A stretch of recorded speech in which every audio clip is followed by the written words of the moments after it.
ஓம் சக்தியே பராசக்தியே, ஓம் சக்தியே ஆதி பராசக்தியே, ஓம் சக்தியே மருவூரரசியே, ஓம் சக்தியே ஓம் விநாயகா, ஓம் சக்தியே ஓம் காமாட்சியே, ஓம் சக்தியே ஓம் பங்காரு காமாட்சியே. ஓம் சக்தியே ஓம் பங்காரு அடிகளே ஓம். ஓம் சக்தியே ஓம் பங்காரு அடிகளே ஓம். ஓம் சக்தியே ஓம் பங்காரு அடிகளே ஓம். ஓம் ஓம் ஓம். ஓம் சக்தி. இனிய காலை வணக்கம். இன்று பலரும் தெய்வத்தை நாடி ஓடி வருகிறார்கள். ஆனால் பலன் கிடைத்த பிறகு பல்வேறு காரணங்களை கூறி வர மறுக்கிறார்கள். நம் தெய்வமும் நம் வேண்டுதல்களுக்கு காரணம் கூறியிருந்தால் நம் வாழ்க்கை என்னவாகும் சிந்தித்தோமா? இந்த நிகழ்வு உணர்த்தும் அன்னை ஆதிபராசக்தியின் அருள்வாக்கினை பார்ப்போமா?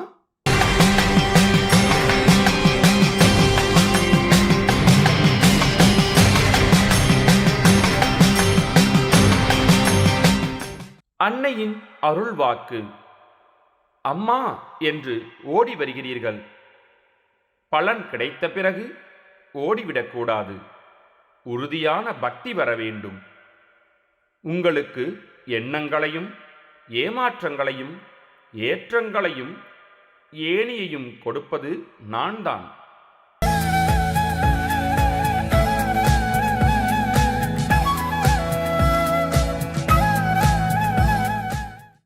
மேல்மருவத்தூர் சுயம்பு அருள்மிகு ஆதிபராசக்தி சித்தர்பீடத்தில் கருவறை பணியை இன்று விருதுநகர் மாவட்டம் இலுப்பையூர் ஆதிபராசக்தி வழிபாட்டு மன்றத்தினர் பொறுப்பேற்று செய்கின்றனர். நாளை மத்திய சென்னை மாவட்டம் கோயம்பேடு ஆதிபராசக்தி வழிபாட்டு மன்றத்தினர் பொறுப்பேற்று செய்ய உள்ளனர்.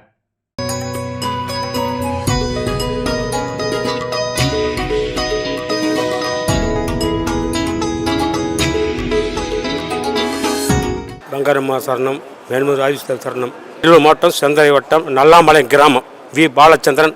ஒரு 28 வருஷமாக நான் மாலை பண்ணிட்டு வரேன். என்னுடைய மன கஷ்டங்கள் பண கஷ்டங்கள் எந்த நேரத்தில் கஷ்டங்கள் இருந்தாலும் அம்மாவை நினச்சிக்குவேன். என் கஷ்டங்கள்லாம் நீங்கிடும். எனக்கு பல சோதனைகள்லாம் இருக்கிற அம்மாவை நினச்சேன். எல்லா சோதனையும் நிறுத்தி இன்றைக்கி நிம்மதியாக இருக்கேன். நான் இன்றைக்கி நிம்மதியாக வாழறதுக்கு அம்மா காரணம். பல இக்கட்டான நேரத்திலையும் கஷ்டமான நேரங்களிலையும் எனக்கு அம்மா கை கொடுத்து உதவுனாங்க. எந்த நேரத்தில் எனக்கு கஷ்டங்கள் பண கஷ்டம் இருந்தாலும் பண கஷ்டம் வந்தாலும் எந்த கஷ்டங்கள் வந்தாலும் அம்மாவை நினச்சி முருகனவும் எனக்கு எந்த கவலையும் இல்லாமல் அந்த அடுத்த நேரத்தையும் எனக்கு தீர்த்து கொடுத்தது. இன்றைக்கி இதுலேயும் எந்த மன கஷ்டத்துக்கும் எங்கள் அம்மா தான் எனக்கு உறுதுணையாக இருக்காங்க. இது வரைக்கும் நாங்கள் 28 வருஷத்துக்கு முந்தைய கல்யாணம் திருமணத்துக்கு பிற்பாடு தான் நான் கல்யாணத்தை நான் மேல்முறைக்கே எனக்கு அடியை வச்சேன். என் மனைவி மூலியமாக தான் இந்த ஆன்மீக சக்தி எனக்கு உண்டாச்சு. அதனாலே நம்ம மனைவி மூலியமாக 28 வருஷமாக மாலை அணிஞ்சு வந்துட்டு இருக்கேன். 28 வருஷத்துக்கு இது வந்து குறையும் கிடையாது. பலவிட கஷ்டங்கள் பலவிட இன்னல்கள் பலவிட சோதனைகளுக்கெல்லாம் கட்டுப்பட்டு இன்றைக்கி நல்லா இருக்கேன்னா இன்றைக்கி என்னோடய அம்மானுடைய ஒத்துழைப்பு அம்மானுடைய அருளால் தான் இன்றைக்கி நான் உயிரோடு இருக்கேன். பல சோதனைகள் பல இக்கட்டான நேரத்தில் எனக்கு ஏற்பட்டுருக்கு. அத்தனை இக்கட்டான நேரத்திலையும் அந்த அம்மாவை நினச்சி உருவிருந்தேன். அந்த உருவன காரணத்தெல்லாம் இன்றைக்கி நான் உயிரோடு இருக்கிறதுக்கு காரணம் இந்த அம்மா தான். இன்றைக்கு இந்த அம்மா அருள் நான் விடவே மாட்டேன். ஓம் சக்தி ஓம் சக்தி ஓம் சக்தி. ஓம் சக்தி. குரு வாழ்க, பங்காரு அம்மா வாழ்க. காலையில் எழுந்தவுடன் மூல மந்திரமாவது சொல்லி ஒரு வேப்பிலை சாப்பிடு என்கிறேன். வெள்ளிக்கிழமை செவ்வாய்க்கிழமைகளில் 1008 படிக்கணும்ன்று சொல்கிறேன். எதையும் கேட்பதில்லை. எனக்கு அங்கே வலிக்கிறது, இங்கே வலிக்கிறது, இடுப்பு வலிக்கிறது என்று விட்டுவிடுகிறீர்கள் என்பது குரு உபதேசமாகும். மலேசியா ராசாஜயா மேல்மருவத்தூர் பங்காரு அம்மா வழிபாட்டு மன்றத்தில் இயற்கையே இறையென போற்றும் நமது ஆன்மீக குரு அருள்மிகு பங்காரு அம்மா அவர்களின் 86வது அவதார திருநாளினை 1/3/2026, 2/3/2026 மற்றும் 3/3/2026 ஆகிய 3 நாட்கள் மிக கோலாகலமாக கொண்டாடினர்.